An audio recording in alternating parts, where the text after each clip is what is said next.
Have this ever happened to you wherein you would just feel like studying for 10-15 hours straight for a day, but next day onwards you don't feel like studying, you are drained out, you're exhausted completely? And then yes, of course, we all have our own personal issues, family problems, financial problems and other issues pertaining to it, which in a way is sort of like distracting our studies, and then you will not feel like studying and then you'll put it off. So what to do in such situations when you have to study but you don't have the willpower or the mood to study? So in this episode, I've come up with few methods wherein you could actually trick yourself into studying. Yes, you could actually do that.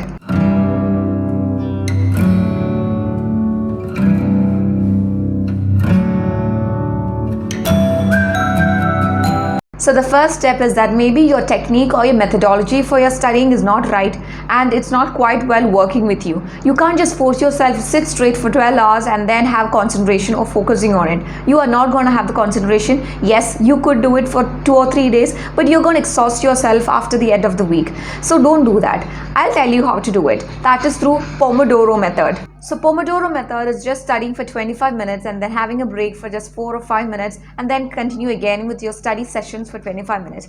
Slowly after 2 or 3 days, you could just increase your time limit. Probably you can have for 30 minutes of studying and then having 5 minutes of study break in between. And again, after a few more days, you could have for 30 or 35 minutes of study session and have yet again 5 minutes of break in between. And probably at the end of the month, you might have 1 solid hours focusing for it. That is exactly like physical exercise. You have to train your mind, train your motions, train your brain to actually focus on it. You can't just weight lift on the first day of your gym sessions itself. You have to train yourself. First, you have to do certain stretches, certain small exercises, and slowly you have to build in and all these strength and agility, and only after that you could do all these things that all these weightlifters could do it. So same way, slowly just increase your time limit for your study sessions, but do not study for more than 25 minutes at stretch one time. The next problem with your study technique could be your distractions.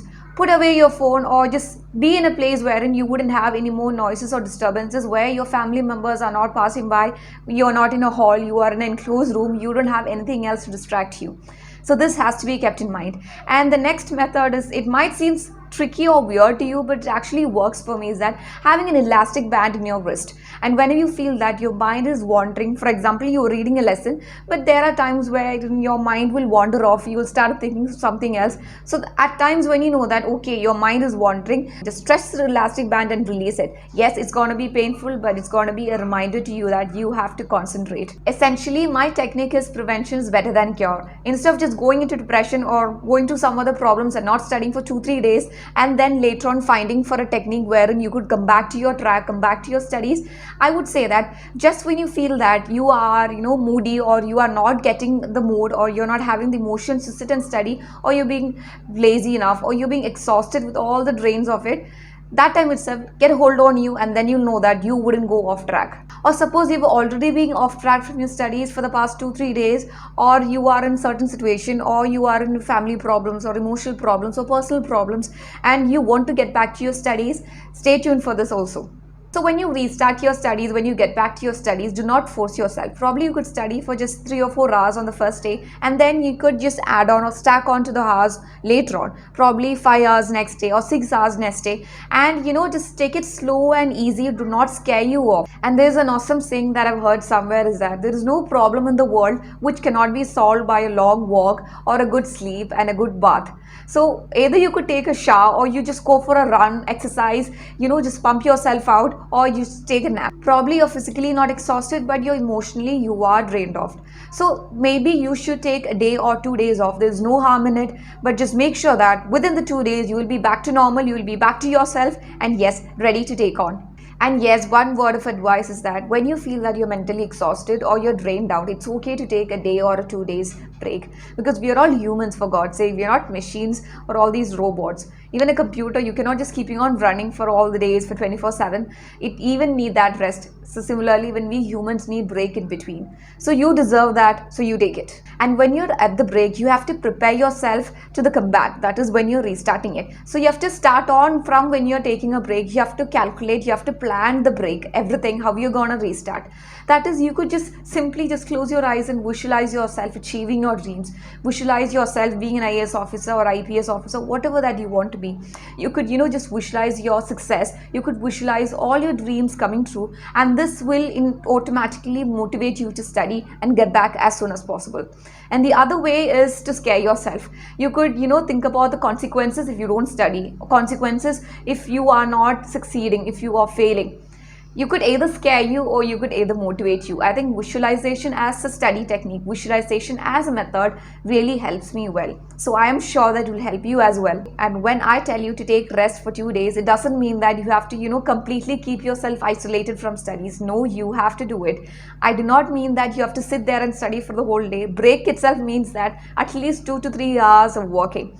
You could read newspaper, you could watch all these YouTube videos, these lectures that you have in YouTube videos, or you could watch all these motivations by these toppers, these IAS officers, or you could watch these amazing mock interviews that we have of these IAS officers or these top scorers and all. So because of that, you have to keep in touch with all of it.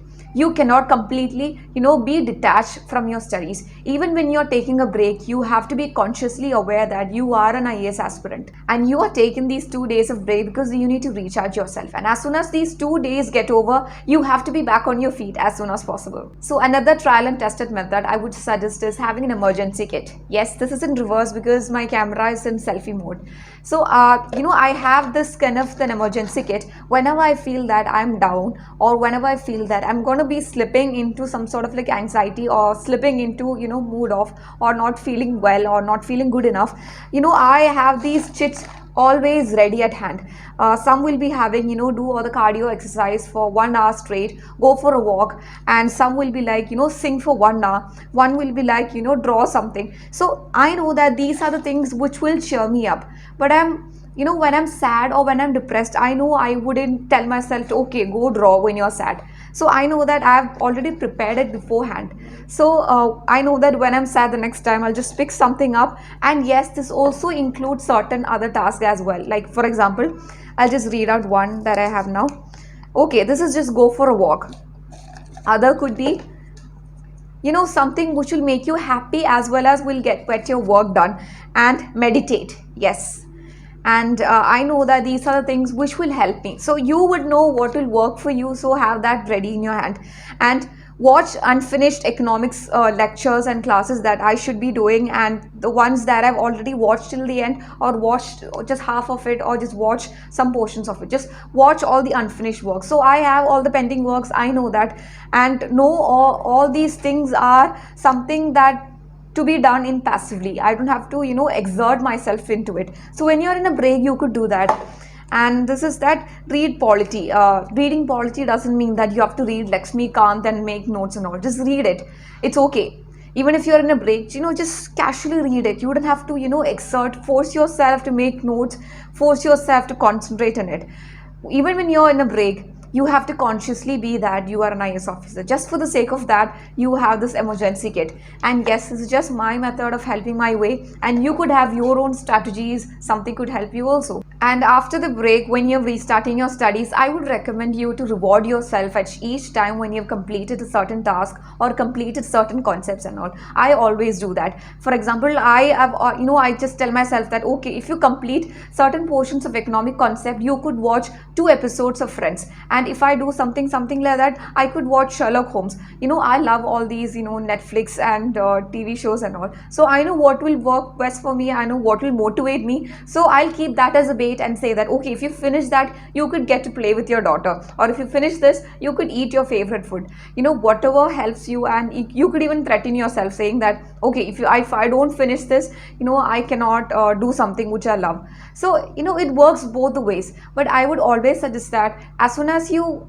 done with your break, when you start studying, do not force yourself, just let it be. It might take just weeks or few more days to get back right on the track, but it's okay. And yes, at the end of the day, all that matters is your happiness.